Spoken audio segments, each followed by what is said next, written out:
students, I hope all of you are doing really well. I am Ravina Malik, your CSIR Net Guru All India Rank 63 welcomes you again on our official YouTube channel. आज हम बात करने वाले हैं exam scheme for CSIR Net JRF and how many units you should prepare to achieve a very good All India rank in this particular exam. बने रहिए video में and तक so that all the information and the points are clear to you. So if we talk about the exam scheme for CSIR Net JRF, the exam is conducted online. So mode of this particular exam is online. And it is conducted by NTA. NTA इस exam को conduct करता है. आपको 3 hours मिलते हैं exam को attempt करने के लिए. Maximum marks for this particular exam is 200. So you have to score marks out of this 200 and achieve a very good all India rank. Now the complete exam is having different type of questions and all the questions in this exam is divided into 3 different sections. Different sections are having different type of question, different scoring scheme. So we are going to discuss that thing in the upcoming slides. So if we talk about part A specifically, then part A is common for all the candidates who are attempting this particular exam. Whatever subject you are from, you can be from mathematical sciences, chemical sciences or life sciences. Part A is common for all the candidates. This part is having 20 questions out of which you have to attempt any 15 question. तो आपके पास यहाँ पे choice रहेगा. And the 15 questions are carrying a total of 30 marks because each question is of 2 marks. तो आपको 30 marks इस part A में मिलते हैं out of which you can score full also. Now the question in this particular part are from general sciences, quantitative reasoning and analysis and research aptitude. So ये सबके लिए common रहेगा. किसी भी बैकग्राउंड से, किसी भी सब्जेक्ट से आप अप्लाई करते हैं लाइफ साइंसेज में या फिर बायोलॉजिकल साइंसेज है, केमिकल साइंसेज है, जो भी आपका सब्जेक्ट है, part A will be common for all the candidates. Now if you talk about part B, then part B and part C both are specific to your subject. They are specific to the subject you are applying for. इसमें total 50 questions मिलेंगे आपको, out of which you have to attempt any 35 question. तो यहाँ पे भी आपको choice मिलेगा and you can attempt accordingly. So each question will be of 2 marks again and it is carrying a total of 70 marks out of 200. Now accordingly you can apply. Now if you want to talk about part B and part C specifically, then part B में अगर हम बात करें, part B में आपको definition वाले question, 1 line question या फिर जो इसको आप बोल सकते हैं थ्योरेटिकल पार्ट जो रहता है, जो आप डायरेक्ट याद करके आंसर कर सकते हैं, मेमोरी बेस्ड क्वेश्चन आप स्पेसिफिकली बोल सकते हैं इसको. सो उस टाइप के क्वेश्चन यहाँ पे पूछे जाते हैं, डायरेक्ट क्वेश्चन आते हैं पार्ट बी में. पार्ट सी की अगर हम बात करें तो part C contain 75 questions in total. आपको 75 क्वेश्चंस मिलेंगे out of which you have to attempt only 25 questions. सिर्फ आपको 25 अटेम्प्ट करने हैं. So you are having a great choice in this. आपको बहुत सारे ऑप्शंस मिलते हैं. You have to attempt only 1/3 question. 75 में से सिर्फ आपको 25 क्वेश्चन अटेम्प्ट करने हैं. Each question in this particular part carrying a mark of 4. 4 marks का एक क्वेश्चन रहेगा. Each question in this particular part is for 4 marks and a total of 100 marks you can say is dedicated to part C.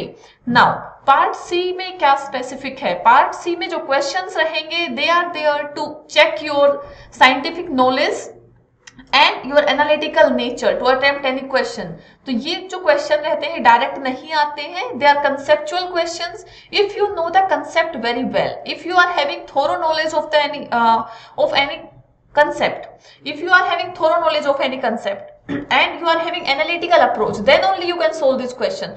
So what you can do for this particular part, because it is very much scoring, so we should prepare for this particular exam in a very planned way. Part C के लिए आप क्या apply कर सकते हैं? You should have thorough knowledge, concept को समझिए, analyse करिए, विजुअलाइज करिए and apply multiple questions and multiple problems from this particular part so that you can have a very good speed, very good accuracy while you are attempting this exam. So this is about part C. तो ये आपका 3 parts रहेंगे, part A, B and C, and accordingly you can prepare. Now there will be a negative marking of 25% for each wrong answer. What it means? It means अगर आप part A और B की बात करते हैं तो यहाँ पे 2 marks का एक question रहेगा in both the part. तो यहाँ पे आपको 0.5 मार्क्स लूज करने पड़ेंगे अगर आप एक गलत आंसर करते हैं. लेकिन अगर आप पार्ट सी के बारे में बात करेंगे, यहाँ पे एक क्वेश्चन 4 मार्क्स का रहेगा. तो अगर आप यहाँ पे गलत क्वेश्चन अटेम्प्ट करते हैं, if you attempt a question in the wrong way, then you are going to lose 1 marks out of your total score. So this is the negative marking in CSIR Net JRF. So be very specific and choosy while you are applying the question. अगर आप sure हैं, confident हैं, then only you should go for it. Otherwise, you will lose your marks due to this negative marking scheme. So this is all about CSIR Net exam. ये specific नहीं था, सभी के लिए कॉमन है. If you are from life sciences, biological sciences, chemical sciences, किसी भी background से है तो पार्ट ए बी सी आपके लिए कॉमन रहेंगे. Now we are specifically going to talk about life sciences. Life sciences में there are a total of 13 units in syllabus. 13 unit दिया हुआ है सिलेबस में. Now how you can choose the units very wisely, very smartly. आपको smart work करना पड़ेगा यहाँ पे, क्योंकि सिलेबस बहुत ह्यूज है, वास्ट है. You can not cover each and everything, and क्योंकि टाइम भी बहुत कम बचा है एग्जाम के लिए. So now you can plan accordingly. You can be a little bit smart, okay, in order to prepare well for the exam. So अगर हम बात करें डिफरेंट यूनिट के बारे में, let's have a quick review. जो पास्ट में question पूछे गए हैं, जो आपका मोलिक्यूल्स एंड देयर इंटरेक्शन वाला पार्ट है, यूनिट है फर्स्ट यूनिट, यहाँ से काफी क्वेश्चन पूछे जाते हैं. So this is important unit, you can not skip this. Cellular organisation is also important unit. Fundamental processes से बहुत क्वेश्चन आते हैं, this is most important unit. Okay, then cell communication भी आपको स्किप नहीं करना चाहिए. डेवलपमेंटल बायोलॉजी से पार्ट सी में बहुत क्वेश्चन आते हैं. Now system physiology plant and system physiology animals, यहाँ पे आप थोड़ा सा वाइजली चल सकते हैं and you can just have a quick view. ठीक है, इसमें कुछ टॉपिक्स इंपॉर्टेंट हैं, जैसे प्लांट फिजियो के अंदर हॉर्मोन्स वाला जो पार्ट है उसमें से बहुत बार क्वेश्चन आते हैं. सो यहाँ पे आप कुछ टॉपिक के लिए सिलेक्टिव हो सकते हैं.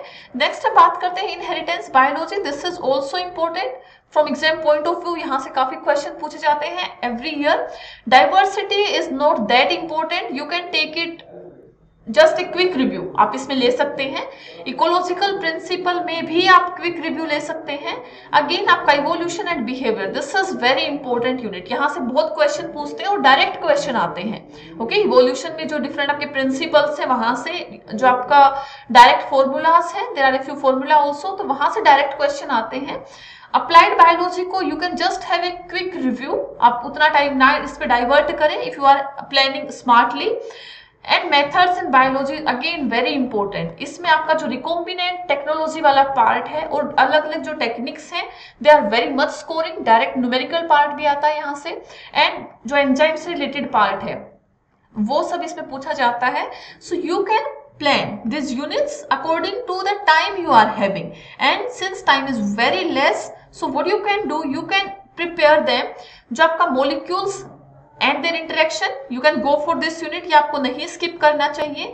सेलुलर ऑर्गेनाइजेशन आपको नहीं स्किप करना चाहिए. फंडामेंटल आपको नहीं करना है skip, you have to give specific time to this third unit, this is most important. Cell communication signalling आप अटेम्प्ट करेंगे, don't skip this unit. Developmental को स्किप नहीं करेंगे. ये दोनों यूनिट में you can have a quick review, यहाँ पे आप क्विक ओवरव्यू दे सकते हैं. इनहेरिटेंस को भी आप स्पेसिफिकली प्रिपेयर करेंगे. डाइवर्सिटी को आप क्विक ओवरव्यू दे सकते हैं. इकोलॉजिकल प्रिंसिपल को क्विक ओवरव्यू दे सकते हैं. इवोल्यूशन को आप स्किप नहीं करेंगे, this is very important. Okay, again methods in biology is very important. Applied biology को भी आप क्विक ओवरव्यू दे सकते हैं. So in total you can say there are 5 units. 5 units ऐसी हैं जिसको आप कम टाइम दे सकते हैं. आप एक ओवरव्यू उसमें डायरेक्ट रीडिंग ले सकते हैं and it will be helpful. Okay, लेकिन जो बाकी यूनिट्स हैं, now you have to give specific time investment for this particular unit. ये बहुत स्कोरिंग है. क्वेश्चन आएगा पार्ट सी में, बहुत क्वेश्चन आते हैं, 8 to 13 14 क्वेश्चन इनमें से आ सकते हैं. आपको इसमें बहुत थोरोली स्टडी करना है, कंसेप्ट को क्लियर करना है. Without concept clearance you can not attempt the question from part C. Part C में आप तभी अटेम्प्ट कर पाएंगे जब आपका कंसेप्ट क्लियर है. So now accordingly you can prepare and go ahead with your preparation and attempt the exam. We are going to have next video again on this particular topic. Now you can prepare accordingly and go ahead with your preparation. If you find this video information helpful, then please don't forget to subscribe our official YouTube and Telegram channel. Adencal CSIR Net की तैयारी बने रहिए channel के साथ, हम आपकी help करेंगे to qualify the exam with a very good all India rank. Thank you so much. Thank you.